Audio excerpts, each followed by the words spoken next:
今年真係差咗好多，真係影響好大咯，對我哋。咁而家買嘢又貴，琴日叫罐石油氣又加咗幾蚊啊，又加啦300幾。我哋一日都做1個鐘頭都做唔到10蚊生意，咁你話我哋點樣做？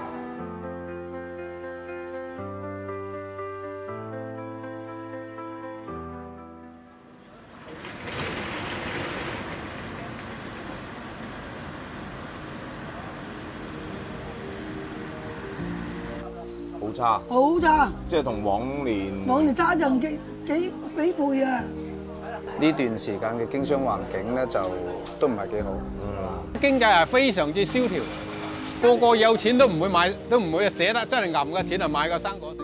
北區咧咁其實咧都比較鄰近我哋幾個嘅口岸啦。雖然有一定嘅人流量，咁但係咧即係我哋喺經過走訪一啲嘅商戶咧，就係喺整體嘅消費上面咧，亦都未必話能夠跟上。如果有嗰啲消費活動，會唔會即係都？而家個消費卡好啲咯。真切嘅咧就係消費加最真切。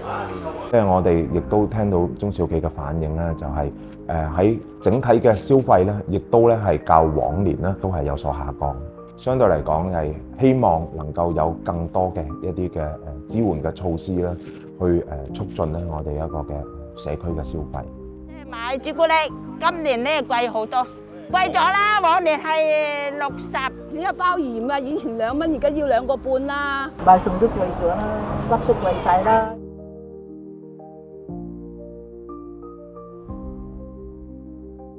要為歌仔都有得唱，糖又加，鹽又加。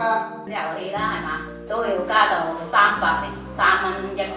特別我哋啲長者1個月收入幾多咧？政府俾啊2800幾蚊。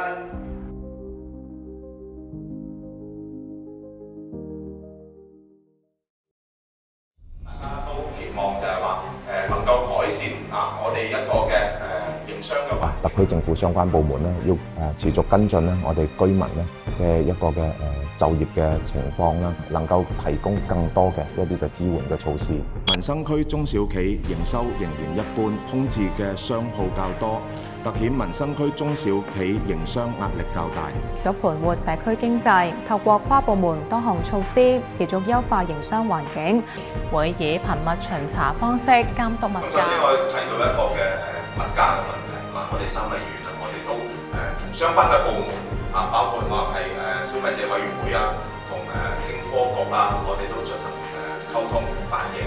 喺物價我哋會持續去做好相關嘅監督嘅工作，讓到咧我哋咧嘅居民喺生活上面咧能夠咧去減輕到一啲嘅負擔。政府咧亦都要做好物價嘅一個嘅監督嘅工作啦，即係包括就係話喺商戶嘅一啲嘅定價上面咧都要持續去關注同埋跟進。